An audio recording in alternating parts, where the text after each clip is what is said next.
तुमचं सिस्टम जिथं फॉल्ट आहे तुम्हाला ते केला पाहिजे. इस्तिफा मागणं किंवा रिकग्निशन मागणं हे म्हणजे अकाउंटेबिलिटी दाखवण्यासाठी आहे की हो बा आमच्या हातून चूक झाली, तर राजीनामा दिला तर येणारा जो मंत्री आहे बरोबर, तर त्याला एक धाक राहील की माझ्याही हातून जर ही चूक झाली तर मला सुद्धा राजीनामा द्यावी लागेल. तुम्ही एक्झाम दिली, मी पण एक्झाम दिली, 100% कसे पडतात हो.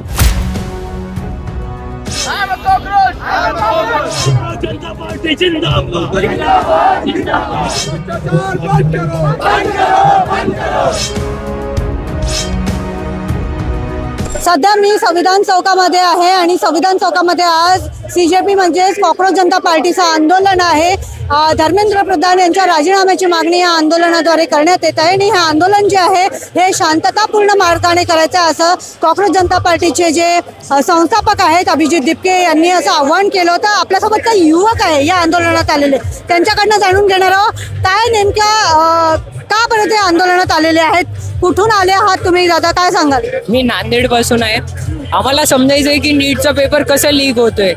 आता सिस्टम मध्ये फॉल्ट आहे, कुठं फॉल्ट आहे. आम्ही आता दुसरा पेपर बी देतात ते बी लीक होतील उद्या, आमची सीट खाऊन जातील. मला सांग, तू नीटचा विद्यार्थी आहे? नाही, पण नीटचा विद्यार्थी नाही, पण हे नीटचा प्रश्न नाही, हे इंडियाचा प्रश्न आहे की आज तर नीट तर झालं, उद्या जेई होतील, उद्या MPSC होतील, उद्या UPSC होतील, उद्या SSC CGL होतील, उद्या क्लॅट होतील, उद्या कोणताही पेपर लीक होऊ शकते. हे नीटचाच प्रश्न नाही, हे ऑल ओव्हर इंडियाचा प्रश्न आहे की पेपर लीक कसं होत आहे आणि हे पेपर लीक थांबला पाहिजे. हे टेलिग्राम वरून होत आहे, तर तुम्ही काय गव्हर्नमेंट ऍक्शन घेतला पाहिजे याच्यावर. मला सांग, टेलिग्राम जे आहे ते बंद करण्यात आलेलं आहे, काय वाटतं टेलिग्राम बंद केल्याने हा प्रश्न सुटेल? नाही, टेलिग्राम बंद केले ना म्हणजे आता काही व्हॉट्सअप नाही, काही दुसरे ऍप्स नाही, काही ट्विटर नाही, काही कोणते एक्स हँडल्स नाहीत, बाकी सगळे बी आहे, तुम्हाला बाकी सगळे बी बॅन करावं लागते. हे नाही, तुमचं सिस्टम जिथं फॉल्ट आहे तुम्हाला ते केला पाहिजे. मग आता काय मागणी आहे? आता मागणी आहे की गव्हर्नमेंटला हे समजायला पाहिजे की पेपर कुठून लीक झालेला आहे आणि हे पुढच्यांदा नाही झालं पाहिजे. आणि जे CJPचा प्रोटेस्ट चालू आहे की पेपर लीक आणि जे गव्हर्नमेंट बोलत आहे की एज्युकेशन मिनिस्टर धर्मेंद्र प्रधानजीचं रिजिग्नेशन पाहिजे, हे उपाय नाही की धर्मेंद्र प्रधानजी अगर रिजिग्नेशन दिले तर उद्या पेपर लीक थांबतील.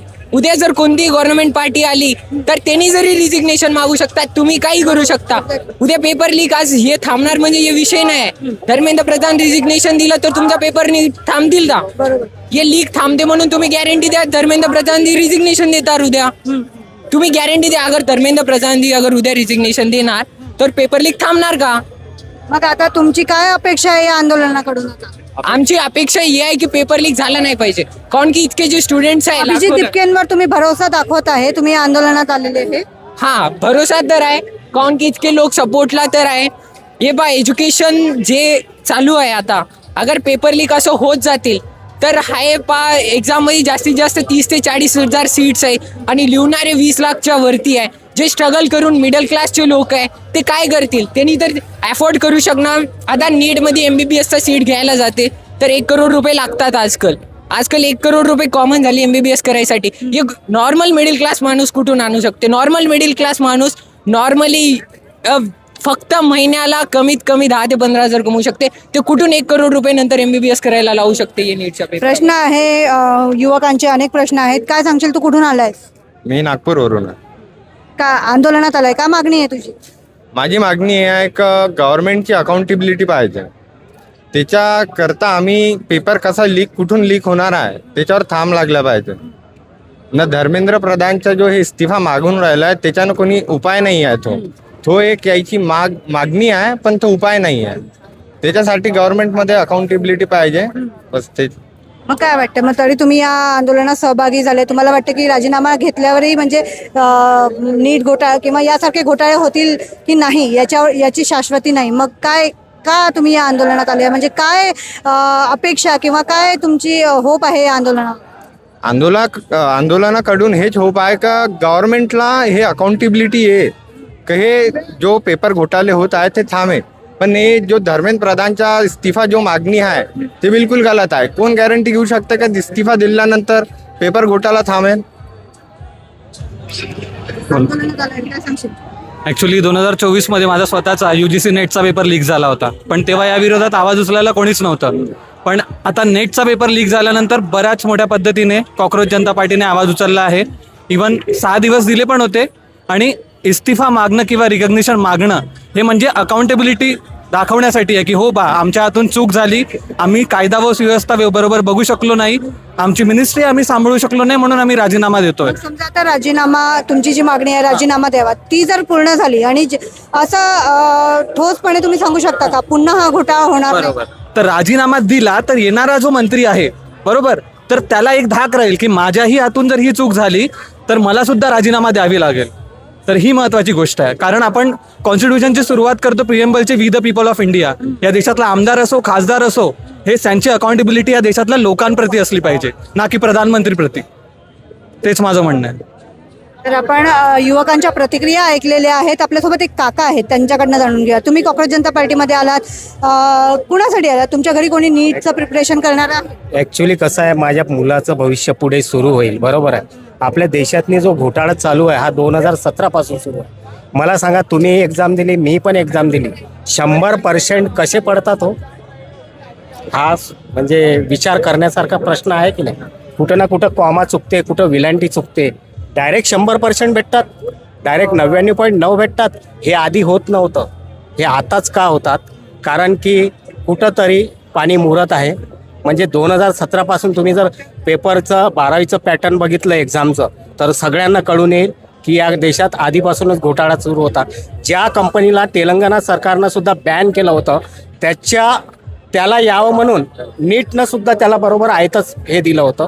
आणि म्हणजे याचा मतलब असा आहे की सरकार इथं कुठंतरी या घोटाळ्यामध्ये आहे. तुम्ही पालक म्हणून या आंदोलनात हा हा बरोबर. काय वाटतं, धर्मेंद्र प्रधानांचा राजीनामा मिळेल का? इस्तीफा घेतल्यानं सिस्टम सुधारणार नाही. याच्यावर एक कानून असा बनवायला पाहिजे, कारण पुढे आता 2 महिन्यानंतर अधिवेशन आहे.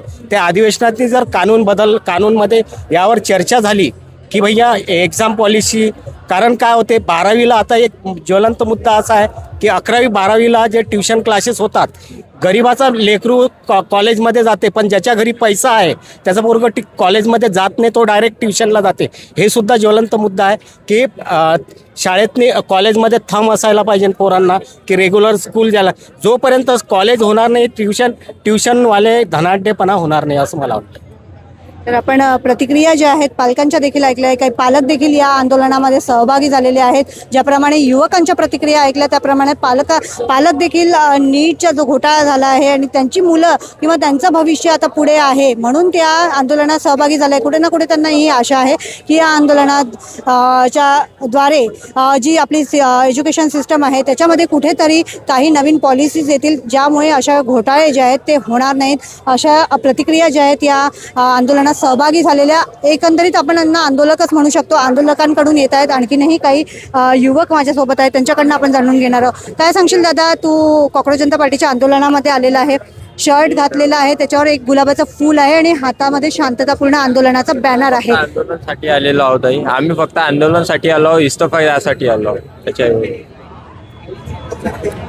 तर आपण बघतो आहे प्रतिक्रिया अनेकांच्या आपण ऐकलेल्या आहेत. आज आंदोलन नागपुरामध्ये हे सुरू झालेलं आहे. मोठ्या प्रमाणावर युवक जे आहेत ते आपल्याला पाहायला मिळत आहेत. सोबतच पालक जे आहेत ते देखील आलेले आहेत, जेणेकरून पुन्हा असं घोटाळे होऊ नयेत किंवा या घोटाळ्यांवर कुठेतरी एक प्रकारची रोख लागावी अशी या आंदोलनातून मागणी जी आहे या सगळ्या आंदोलकांची आपल्याला पाहायला मिळते. आता बघण्यासारखं असणार आहे की नेमकं पुढे यावर सरकार काय भूमिका घेतं. क्षितिजा देशमुख, लोकमत.com, नागपूर.